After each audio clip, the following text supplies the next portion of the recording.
बिस्मिल्लाहिर्रहमानिर्रहीम। ये problem integral calculus के क्वाड्रेचर चैप्टर से means area of curve chapter से, और इसमें भी एरिया बिटवीन टू कर्व्स में है। Find the area situated outside the circle r is equal to 2a cos theta and inside the cardioid r is equal to a 1 plus cos theta. यानी हमें उस area को find करना है जो इस सर्किल के बाहर है और इस कार्डियोइड के अंदर, यानी दोनों कर्व के बीच का एरिया। तो सबसे पहले तो जो गिवन कर्व है उनको हम लिख देंगे। The equation of the circle, the equation of circle, पहले हम दोनों कर्व को लिखने के थे, अब फिर सोचा पहले सर्किल का इक्वेशन लिख दें। r is equal to 2a cos theta. ये वो सर्किल होता है जो ऑरिजिन से यानी पोल से पास होता है और इसमें इनिशियल लाइन यानी एक्स एक्सिस पर इसका सेंटर होता है और रेडियस cos थीटा का जो कोफिशिएंट उसका हाफ कर ले, यानी a इसकी रेडियस होगी। अब इसको प्लॉट करेंगे। पहले हम दूसरा इक्वेशन लिख देते हैं। The equation of given cardioid of the cardioid r is equal to a 1 plus cos theta.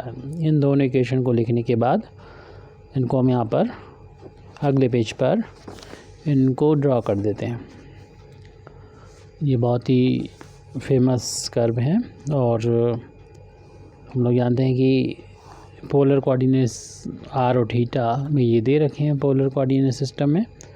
तो इसमें पोल O होता है ओरिजिन के इक्विवेलेंट और ये एक्स एक्सिस हमारी theta is equal to 0 line होती है, एक्स एक्सिस इनिशियल लाइन कहलाती है, और ये वाई एक्सिस एक्चुअल में जो है वो theta is equal to π/2 line होती है।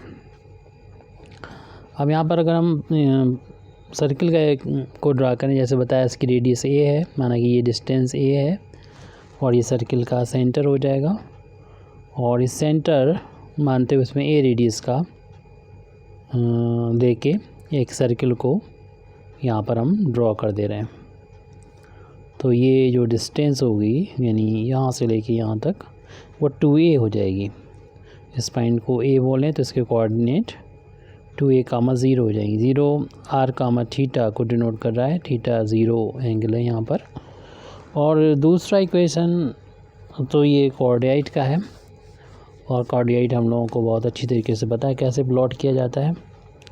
तो इसमें इस तरीके से दिल जैसा स्ट्रक्चर होता है इसका, इस तरीके से जाएगा और यहाँ पर 2a पर ये इसकी ये डिस्टेंस होती है, तो यहाँ पर आके ये इस तरह से मिल जाएगा वो a पर।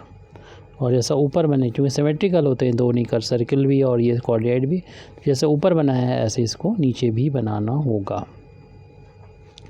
तो यहाँ पर कार्डियोइड जो हमें एरिया बताना है वो सर्किल के बाहर का एरिया बताना और इस कार्डियोइड के अंदर का यानी बिटवीन एरिया ये फाइन हमें करना है। ये और ये इनिशियल लाइन जो यानी एक्स एक्सिस के नीचे वाला एरिया ये भी, लेकिन सिमेट्री से जितना एरिया ऊपर का होगा उतना नीचे को होगा, इसलिए हम सिर्फ ऊपर वाला जो एरिया है इसको फाइंड करेंगे और उसमें 2 से मल्टीप्लाई कर देंगे ताकि टोटल एरिया जो हमें फाइंड करना है वो आ जाए।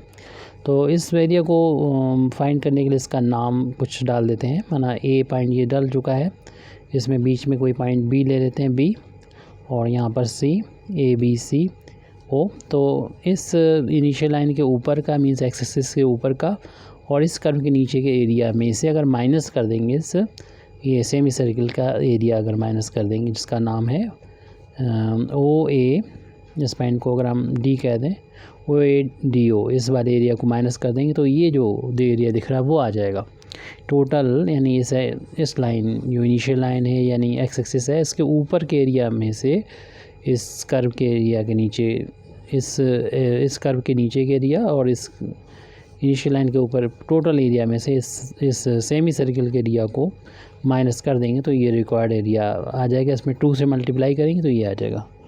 तो हम इसी की शुरुआत कर रहे हैं। लेकिन हम जब लिमिट लगाएंगे तो इस एरिया में देख रहे हैं कि ये सर्किल की जब बात कर रहे हैं तो सर्किल यहाँ पर जो शुरुआत हो रही है थीटा इक्वल टू 0 से, और फिर थीटा की वैल्यू यहाँ पर आके π/2 पर ख़त्म हो जाती है इस सर्किल के लिए। लेकिन कॉर्डियाइट जो है चूँकि इस तरफ भी है थीटा इक्वल टू π/2 से, तो ये कॉर्डियाइट का थीटा इक्वल टू 0 से शुरुआत होगी और थीटा इक्वल टू यहाँ आते आते ये थीटा इक्वल टू π तक रहेगा। तो बस ये थोड़ा सा ध्यान रखना है। और हम जो एरिया फाइंड करना है, जो हमने नाम दिया उसको आप देख लीजिएगा फिगर में दोबारा से, तो हम उसका नाम दोबारा लिख देंगे। The required area, the required यानी जो उस एरिया को हमको फाइंड करना है, रिक्वायर्ड एरिया जो होगा निकालना है तो आपको 2 टाइम्स करना पड़ेगा। जो अपर एरिया है ये वाला उसका, जो टोटल ऊपर नीचे दोनों का चाहिए तो इसका निकाल के ट्वाइस कर देंगे तो ये भी कवर हो जाएगा। और ये इसका नाम है ODABCO। तो इस एरिया को का ट्वाइस यानी एरिया ऑफ ODABCO। अब इस एरिया को निकालने के लिए हम ऐसा कर सकते हैं कि इस एरिया को निकालने के लिए ABCO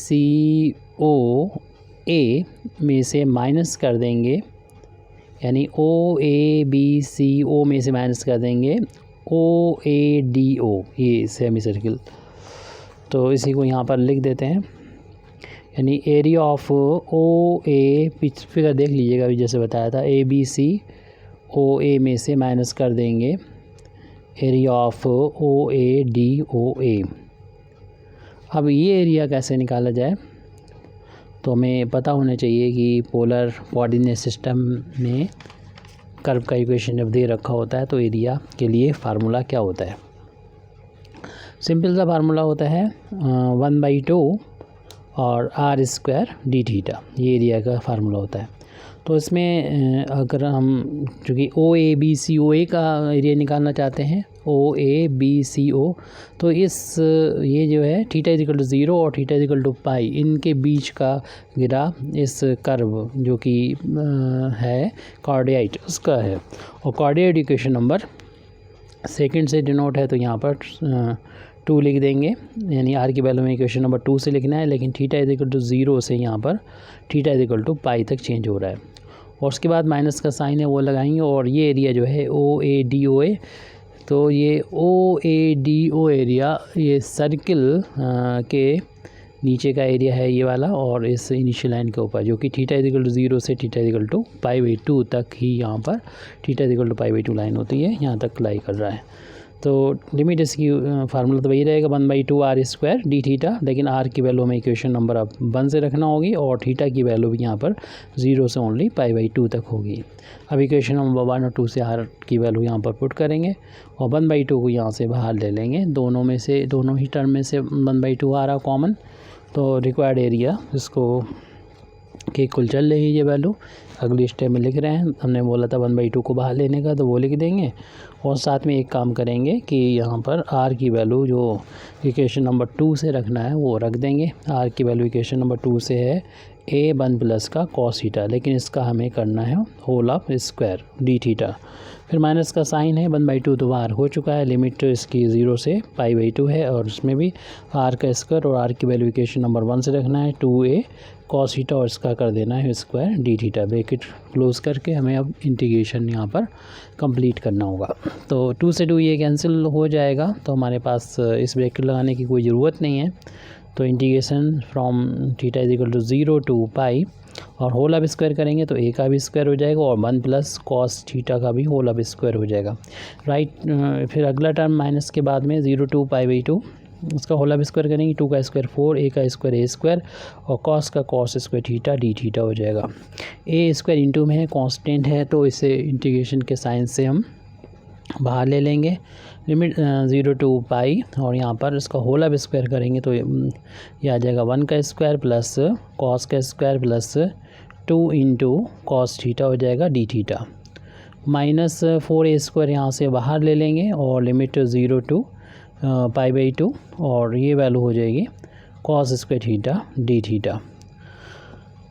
अब इसको हम इस तरीके से सॉल्व कर सकते हैं कि स्क्वायर को हटा दें, ए स्क्वायर 0 to पाई, और अगली स्टेप में हम 1 का स्क्वायर 1 लिख देंगे, और इस स्क्वायर हटा के इसकी वैल्यू कॉस की वैल्यू होती है, कॉस स्क्वायर की वैल्यू होती है डबल एंगल में 1 प्लस का कॉस 2 थीटा अपान 2, और इसको ऐसे लिख देंगे 2 कॉस थीटा ऐसे लिख दिया, -4a स्क्वायर, क्योंकि इस बारे में लिमिट 0 से π/2 है, और हम लोग जानते हैं साइन या कॉस होता है यहाँ पर, इसकी पावर कुछ भी हो, ये बस पॉजिटिव इंटीजर हो, तो इसमें वेलिस फार्मूला अप्लाई कर देते हैं। वेलिस फार्मूला का वीडियो पड़ा होगा हमारे इसमें, लिंक में प्रोवाइड कर देंगे, कोशिश करेंगे, और नहीं तो देख सकते हैं आप, इसमें वेलिस फार्मूला आसानी से इसकी वैल्यू को निकाला जा सकता है। यानी इसमें 0 से π/2 होना ज़रूरी है लिमिट, कॉस या साइन हो तो आप क्या करें कि ये जो 2 जो भी पावर लिखी हो उसे नीचे लिखेंगे, इससे एक कम ऊपर लिखेंगे। अगर 1/2 आ गया यहाँ पर तो π/2 से इंटू और कर देते हैं, बस ये वैल्यू टोटल इसकी हो जाती है सॉल्व। अगले स्टेप में, और ये वैल्यू कहाँ से आ गई कॉस स्क्वायर की, ये आपको पता ही है, हम यहाँ पर बता भी देते हैं। हम लोग फार्मूला जानते हैं कॉस 2 थीटा का होता है 2 कॉस स्क्वायर थीटा -1 को ट्रांसपोज करेंगे 1 प्लस कॉस 2 थीटा आ जाएगा 2 कॉस स्क्वायर थीटा। अगर कॉस स्क्वायर की वैल्यू को फाइंड करना चाहेंगे 2 से डिवाइड करेंगे तो 1 प्लस कॉस 2 थीटा अपान 2 आ गया। तो ये वैल्यू हमने हमें कॉस स्क्वायर की रख दी 1 प्लस कॉस 2 थीटा अपान 2। इससे इंटीग्रेशन हो जाएगा आसानी से, क्योंकि एंगल में कितनी टाइम्स हो इंटीग्रेशन कर सकते हैं, पावर को हटाना पड़ता है, तो वो हटा दिया हमने इसमें। वैसे और भी वेलिस फार्मूला भी लगा सकते हैं, लेकिन उसके लिए हमें लिमिट को चेंज करना होता है π/2, तो किसी भी मेथड का आप यूज़ कर सकते हैं। ए स्क्वायर थोड़ा सा इसे सॉल्व कर लें 0 से पाई, और इसमें अलग अलग इसको करके लिखेंगे, तो 1 तो ये है, और यहाँ पर 1/2 कर दें, और प्लस का इसमें भी 1/2 अपान में 2 आ जाएगा इसमें, यानी 1/2 करके लिख सकते हैं कॉस 2 थीटा प्लस का 2 कॉस थीटा डी थीटा। यहाँ पर माइनस का 4a स्क्वायर पाई है अपान में 2 × 2 4 हो गया, जो इस वाले 4 को पहले से जो 4 है उसको कैंसिल कर देगा। ए स्क्वायर लिमिट 0 to पाई, यहाँ पर 1 और 1/2 3/2 हो जाएंगे, और हमारे पास ये 1/2 बचा हुआ है कॉस 2 थीटा और प्लस का 2 टाइम्स कॉस थीटा। अब इसको आसानी से टर्म बाई टर्म इंटीग्रेशन कर सकते हैं हम लोग। यहाँ पर इस टर्म में तो आ गया ओनली ए स्क्वायर पाई या पाई ए स्क्वायर कर सकते हैं। अगले स्टेप में हम लोग करेंगे हर एक टर्म का अलग अलग इंटीग्रेशन। ए स्क्वायर इंटू में है बाहर है, इसे हम बाहर ही रखा रहने देंगे, रिक्वायर्ड एरिया जो हमें चाहिए था उसके बराबर ये चल रहा है। ए स्क्वायर को बाहर रखते हुए इंटीग्रेशन सबसे पहले तो हमें 3/2 है उसका करना होगा, अलग अलग टर्म बाई टर्म कर देंगे। लिमिट 0 to पाई है, 3/2 का थीटा के रिस्पेक्ट में इंटीग्रेशन करना होगा। अगला टर्म प्लस का 1/2 है, यानी limit 0 to pi 1/2 into cos 2 theta है। फिर नेक्स्ट टर्म जो है वो भी प्लस का है 2 टाइम्स, तो लिमिट 0 to पाई इसमें भी 2 टाइम्स कॉस थीटा। आप डायरेक्ट भी कर सकते हैं, हम थोड़ा डिटेल में ज़्यादा ही कर रहे हैं, यहाँ पर डी थीटा लिखना बहुत ज़रूरी है। तो इसमें इसका इंटीग्रेशन हो जाएगा, और लास्ट में चल रहा है माइनस का ए स्क्वायर पाई, उसको लिख दिया। अब अगले स्टेप में ए स्क्वायर यहाँ पर 1 का इंटू मान सकते हैं, 3/2 अगर बाहर ले लिया तो हमारे पास यहाँ पर 1 बचेगा, जिसको थीटा के रिस्पेक्ट में इंटीग्रेशन करना है। 1/2 इंटू में इसे बाहर ले सकते हैं, 0 से पाई हमारे पास कॉस 2 थीटा बचा, इसका इंटीग्रेशन करना है। 2 इंटू में इसको बाहर ले सकते हैं, लिमिट 0 to पाई है, और कॉस थीटा का इंटीग्रेशन हमें करना है थीटा के रिस्पेक्ट में और 0 से पाई लिमिट के बीच में, और इसमें पाई को पहले लिख दें और ए को बाद में, तो पाई ए स्क्वायर हो गया। ए स्क्वायर यहाँ पर 3/2 है, लिमिट 1 का इंटीग्रेशन थीटा होगा, और लिमिट 0 से पाई है वो लिख दी हमने, प्लस 1/2 कॉस का इंटीग्रेशन हम लोग जानते ही हैं कि कॉस का इंटीग्रेशन साइन होता है, लेकिन ये ध्यान रहे एंगल में जो थीटा का कोफिशिएंट उससे आपको डिवाइड करना होगा अगर इंटीग्रेशन कर रहे हैं। लिमिट 0 से पाई रहेगी, प्लस का 2 और कॉस थीटा की इंटीग्रेशन साइन थीटा हो जाएगा, थीटा के रिस्पेक्ट में है तो कंप्लीट हो गया। लिमिट 0 से पाई हो जाएगा, और ब्रैकेट क्लोज कर दें, माइनस का पाई ए स्क्वायर, इस ब्रैकेट में ए स्क्वायर से मल्टीप्लाई शुरू में हो रहा है। ए स्क्वायर इंटू 3/2 अपर लिमिट यहाँ पर पाई रख दें, लोअर लिमिट 0 प्लस 1/2 यहाँ पर पूरे इसमें जहाँ पर भी हमको मिलेगा थीटा, वहाँ पर अपर लिमिट रखी जाएगी, यानी अपर लिमिट पाई रख देंगे और माइनस फिर लोअर लिमिट रख देंगे 0 अपान में 2 है तो लिख दिया ये। फिर प्लस का साइन है 2 लिखा हुआ है और इसमें भी अपर लिमिट साइन पाई हो जाएगी यहाँ पर, फिर माइनस लोअर लिमिट यानी साइन 0 हो जाएगा। ब्रैकेट क्लोज, माइनस चल रहा था पाई ए स्क्वायर, ये ब्रैकेट के बाहर था। ए स्क्वायर यहाँ पर बचेगा 3/2, क्योंकि पाई में से 0 माइनस करेंगे तो पाई बचेगा। 3/2 पाई आ गया यहाँ पर, 3/2 पाई और प्लस का 1/2। साइन 2 पाई की वैल्यू हम लोग जानते हैं 0 होती है और साइन ये 2 × 0 0 हो जाएगा, तो साइन 0 की वैल्यू भी 0 होती है। प्लस का, और इसी तरीके से हम लोग जानते हैं साइन पाई की वैल्यू 0 होती है और साइन 0 की वैल्यू 0 होती है। और ब्रैकेट क्लोज हो गया, माइनस का पाई ए स्क्वायर ये चल रहा था, वो पहले जगह नहीं थी, नीचे लिख दिया, अब सामने है जगह हमारे पास। ए स्क्वायर यहाँ पर 3/2 पाई बचा हुआ है, ये 1/2, ये 0 हो जाएगी, ये 0 हो जाएगा तो इंटू 0 और प्लस 2 टाइम 0 में से 0 माइनस करेंगे 0 आ गया, माइनस पाई ए स्क्वायर, और देख रहे हैं ये पूरा 0 हो जाएगा, इसमें बचेगा ओनली ये वाला टर्म जिसमें ए से मल्टीप्लाई होगा 3/2 पाई और ए स्क्वायर, और माइनस करना इसमें पाई ए स्क्वायर। चाहे तो हम यहाँ पर पाई ए स्क्वायर कॉमन ले सकते हैं तो 3/2 बचेगा, इसमें पूरा बाहर हो गया तो 1 बचेगा। पाई ए स्क्वायर को हमने इन दोनों टर्म से बाहर ले दिया, अपान 1 कर लें, डायरेक्ट 3/2 में से 1 माइनस करेंगे 1/2 बचेगा, या फिर एलसीएम ले लेंगे 2 को तो 3 1 का इधर इंटू गया, 3 का उधर इंटू, 2 का उधर इंटू हो गया। और इस तरीके से भी हम सॉल्व करके इसको -3 में से 2 माइनस करेंगे 1/2 आ जाएगा पाई ए स्क्वायर। इस तरीके से ये हमारा कंप्लीट हो जाता है। Thank you very much Indeed for listening me. व आखिर दावाना अल्हम्दुलिल्लाहि रब्बिल आलमीन।